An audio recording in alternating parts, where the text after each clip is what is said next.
नमस्कार, SBT news में आपका स्वागत है। पेश 31 मार्च रविवार सुबह 11:15 बजे राजस्थान की बड़ी खबरें। उत्तराखंड में 19 अप्रैल को प्रथम चरण में होने वाले लोकसभा चुनाव में स्टार वार के लिए भाजपा तैयार है और इस कड़ी में पार्टी ने चुनाव प्रचार के दृष्टिगत राज्य में विभिन्न वर्गों को साधने के हिसाब से 40 स्टार प्रचारकों की सूची जारी कर दी है। इसमें प्रधानमंत्री नरेंद्र मोदी, गृह मंत्री अमित शाह, रक्षा मंत्री राजनाथ सिंह समेत 7 केंद्रीय मंत्री, भाजपा के राष्ट्रीय अध्यक्ष जेपी नड्डा भी शामिल हैं। पीएम मोदी उत्तराखंड में कुल 5 रैलियां देहरादून, रुद्रपुर, श्रीनगर, हरिद्वार और अल्मोड़ा में करेंगे। पहली रैली की शुरुआत रुद्रपुर से 2 अप्रैल को होगी। इसके अलावा बीजेपी ने अपने अन्य स्टार प्रचारकों के कार्यक्रम भी जारी कर दिए हैं। प्रधानमंत्री मोदी देहरादून, रुद्रपुर, श्रीनगर, हरिद्वार और अल्मोड़ा चुनावी सभा करेंगे। वहीं केंद्रीय मंत्री अमित शाह रुड़की, कोटद्वार, श्रीनगर, विकासनगर और खटीमा, काशीपुर और भाजपा राष्ट्रीय अध्यक्ष जेपी नड्डा गौचर, नई टिहरी, लक्सर, अल्मोड़ा, पिथौरागढ़ और बाजपुर जनसभाएं करेंगे। राजस्थान के सरकारी और मान्यता प्राप्त गैर सरकारी स्कूलों का समय 1 अप्रैल से बदलेगा। गर्मियों के समय के अनुसार एक पारी के स्कूल 1 अप्रैल से सुबह 7:30 से दोपहर 1 बजे तक चलेंगे, जबकि 2 पारी के स्कूलों का समय सुबह 7 से शाम के 6 बजे तक होगा। इसमें प्रत्येक पारी 5.5 घंटे की होगी। 2 पारी में सरकारी स्कूल चलाने के लिए हर साल उच्च अधिकारियों से स्वीकृति लेनी होगी। टोंक जिला शिक्षा अधिकारी माध्यमिक मीना लसारिया ने बताया कि एक पारी विद्यालय में सुबह 7:30 बजे प्रार्थना सभा 25 मिनट की होगी। प्रत्येक कालांश और मध्यांतर 25-25 मिनट के होंगे। इस तरह 1 बजे स्कूल की छुट्टी होगी। 2 पारी में चलने वाले स्कूलों में पहली पारी सुबह 7 बजे से 12:30 बजे तक और दूसरी पारी 12:30 से शाम के 6 बजे तक चलेगी। भारतीय जनता पार्टी किसान मोर्चा की प्रदेश कार्य समिति की बैठक शनिवार को यहां संपन्न हुई। भाजपा प्रदेश कार्यालय में आयोजित इस बैठक में मोर्चा के प्रदेश पदाधिकारी, लोकसभा प्रभारी, जिला अध्यक्ष एवं जिला महामंत्री, जिला मीडिया प्रभारी एवं सोशल मीडिया प्रभारी मौजूद रहे। बैठक में मुख्य वक्ता मोर्चा के राष्ट्रीय मंत्री एवं मोर्चा प्रदेश प्रभारी राम नरेश तिवारी ने मोर्चा के पदाधिकारियों का मार्गदर्शन किया। केंद्रीय विधि एवं न्याय मंत्री और बीकानेर लोकसभा क्षेत्र से भाजपा प्रत्याशी अर्जुन राम मेघवाल ने चुनाव प्रचार के क्रम में सामाजिक संगठनों से समूह चर्चा की। उन्होंने स्वामी समाज, नाई समाज, स्वर्णकार समाज के प्रबुद्ध वर्ग के साथ चर्चा कर मोदी के विकसित भारत के संकल्प में बीकानेर के योगदान पर विचार विमर्श किया। भाजपा प्रत्याशी मेघवाल ने मोदी सरकार के सबका साथ सबका विकास की नीति पर समाज के विभिन्न वर्गों के उत्थान के लिए किए जा रहे प्रयासों और सरकार द्वारा लिए गए नीतिगत निर्णयों की जानकारी दी। उन्होंने देश के विकास में भागीदारी बढ़ाने का संकल्प दिलाया। बीकानेर के मोहता भवन में हुए कार्यक्रम में भाजपा प्रत्याशी मेघवाल का साफा पहनाकर, शॉल ओढ़ाकर और स्मृति चिन्ह भेंट कर अभिनंदन किया गया। राजस्थान लोकसभा चुनाव 2024 को लेकर बीजेपी और कांग्रेस अपने अपने प्रत्याशियों का बड़े सावधानी से चयन कर रही है। अब तक कांग्रेस 23 और भाजपा 24 सीटों पर उम्मीदवार घोषित कर चुकी है। सूबे में लोकसभा चुनाव में टिकट बांटने का तरीका विधानसभा चुनाव के टिकट बंटवारे से बहुत अलग होता है।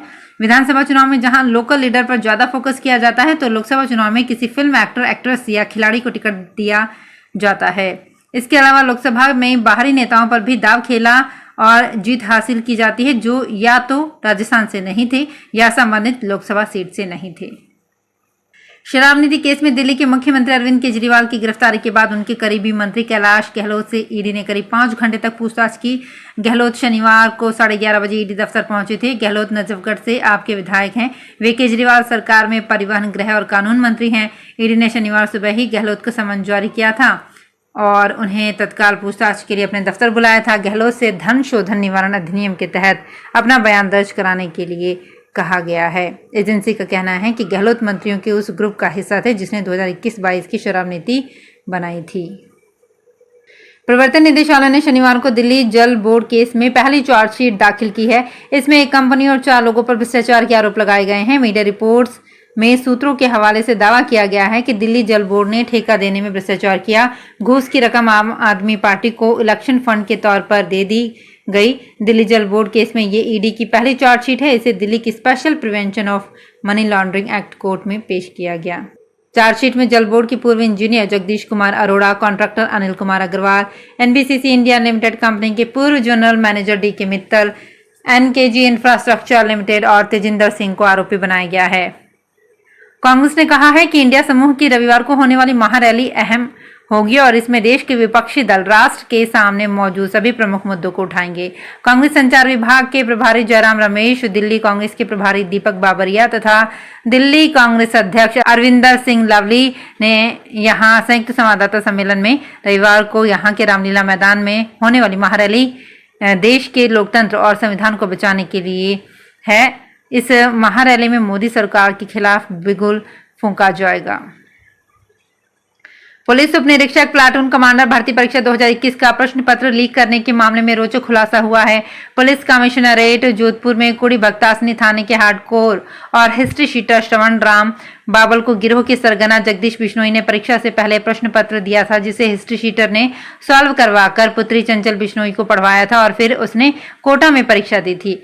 पुलिस व एसओजी को अंदेशा है कि श्रवण ने कई और अभ्यर्थियों को लीक प्रश्न पत्र भेजा होगा। मीडिया रिपोर्ट्स के अनुसार प्रकरण में फिटकासनी के हार्डकोर और हिस्ट्री शीटर श्रवण राम बाबल 10 दिन के लिए एसओजी की रिमांड पर हैं। उसे कुड़ी भक्तासनी थाना पुलिस ने पकड़कर एसओजी को सौंपा था। राजस्थान परिवहन विभाग द्वारा आमजन को सुविधा देने के लिए अवकाश के दिनों में भी परिवहन कार्यालय खोले जा रहे हैं। जयपुर के झौलाना, जगतपुरा और विद्याधर नगर स्थित परिवहन कार्यालय में शनिवार और रविवार को अवकाश के बावजूद कामकाज हो रहा है। 1 अप्रैल से चूंकि स्मार्ट कार्ड की सुविधा बंद होने जा रही है, जिसमें ड्राइविंग लाइसेंस और आरसी स्मार्ट कार्ड पर नहीं मिलेंगे, उसे देखते हुए अप्रैल माह में ड्राइविंग लाइसेंस के ट्रायल के लिए स्लॉट बुक कर चुके आवेदकों को छूट दी गई है। सवाईमाधोपुर में रंग पंचमी के अवसर पर शुक्रवार को डूंगरी वाले बालाजी के निकट आयोजित कुश्ती दंगल में प्रदेश के विभिन्न जिलों सहित यूपी और हरियाणा से आए विभिन्न पहलवानों ने अपने दांव पेश दिखाकर दर्शकों को रोमांचित कर दिया। वहीं दंगल के आखिरी मुकाबले में कोटा के आदित्य पंवार और अमित कुमार मीणा बाजितपुर के बीच हार जीत के लिए काफी देर तक रस्साकशी चलती रही। हालांकि दोनों पहलवानों के दांव पेच के आगे हार जीत का फैसला नहीं हो सका और आखिरी कुश्ती बराबरी पर छूटी। ऐसे में कुश्ती दंगल का संयुक्त विजेता घोषित कर 2,500 हजार रुपए की राशि वितरित की गई। विद्यार्थी के लिए किसी विषय को रटने के बजाय समझना ज्यादा जरूरी है, ये समझाने के उद्देश्य से राजस्थान के सरकारी स्कूलों में 22 मार्च को मेगा शिक्षक अभिभावक बैठक का आयोजन हुआ था, जिसमें प्रदेश के सभी जिलों में अभिभावकों की संख्या काफी कम रही। ऐसे में पीटीएम का मुख्य उद्देश्य ही अधूरा रह गया। राजस्थान में शिक्षा के बढ़ते कदम आंकलन 3 में विद्यार्थियों की दक्षता में बेहतर करने के प्रयास नाकाफी रहे। प्रदेश में संस्था प्रधानों की ओर से शाला दर्पण पोर्टल पर 27 मार्च तक आंकड़े भी पूरे अपलोड नहीं किए गए।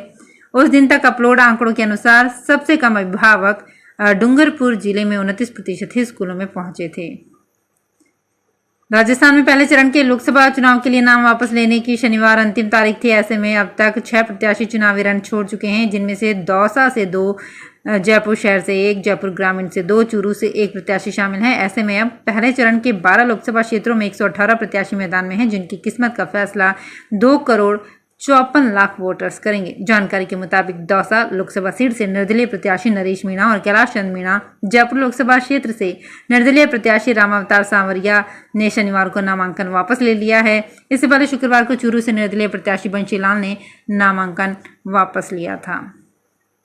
बाड़मेर में श्री मल्लीनाथ पशु मेला तिलवाड़ा प्रारंभ होने से पहले ही यहां पशुपालक पशु लेकर पहुंच रहे हैं। विभिन्न प्रकार की दुकानें लगने पर लोग मेले में पहुंच रहे हैं, मोलभाव करने के साथ खरीदारी कर रहे हैं। मेले में इस साल भी पशुपालकों को विभिन्न प्रतियोगिताओं में चांदी के पुरस्कार भामाशाह पृथ्वीराज सिंह कुल्लू की ओर से दिए जाएंगे। मेले का झंडारोहण 5 अप्रैल से होगा। 1 अप्रैल से मेला मैदान पर चौकियां लगेगी। इन चौकियों पर मेले में पहुंचने वाले पशुओं की संख्या का पंजीयन किया जाएगा, लेकिन मेला प्रारंभ होने से पहले ही पशुपालक पशु लेकर पहुंचने शुरू हो गए हैं। 2 दिन पहले पशुपालकों के पहुंचने का सिलसिला शुरू हुआ था, जो शुक्रवार को भी जारी रहा। दौसा जिले के लालसोट शहर के राजकीय कन्या महाविद्यालय में कार्यरत स्टाफ में से अधिकांश कार्मिकों की आगामी लोकसभा चुनाव के लिए चुनावी कार्यों में ड्यूटी लगाने से आगामी दिनों में होने वाली परीक्षाओं के संचालन पर संकट खड़ा हो गया है। प्राचार्य अशोक कुमार मीना ने बताया कि महाविद्यालय में राजस्थान विश्वविद्यालय का परीक्षा केंद्र है तथा परीक्षा 3 पारियों में लगातार चल रही है, जिसमें लगभग 400 परीक्षार्थी परीक्षा दे रहे हैं। उन्होंने बताया कि महाविद्यालय में मात्र प्राचार्य सहित आधा दर्जन शैक्षणिक स्टाफ है, लेकिन निर्वाचन विभाग ने उनके सहित 5 स्टाफ को सेक्टर मजिस्ट्रेट व एसएसटी टीम में लगा दिया है। तो फिलहाल इस बुलेटिन में इतना ही, फिर हाजिर होंगे कुछ और बड़ी खबरों के साथ। अगर आप भी अपने आसपास की छोटी बड़ी और महत्वपूर्ण खबरों से अपडेट रहना चाहते हैं तो सब्सक्राइब कीजिए हमारे चैनल एसपीटी न्यूज को और प्रेस कीजिए बेल आइकन पर।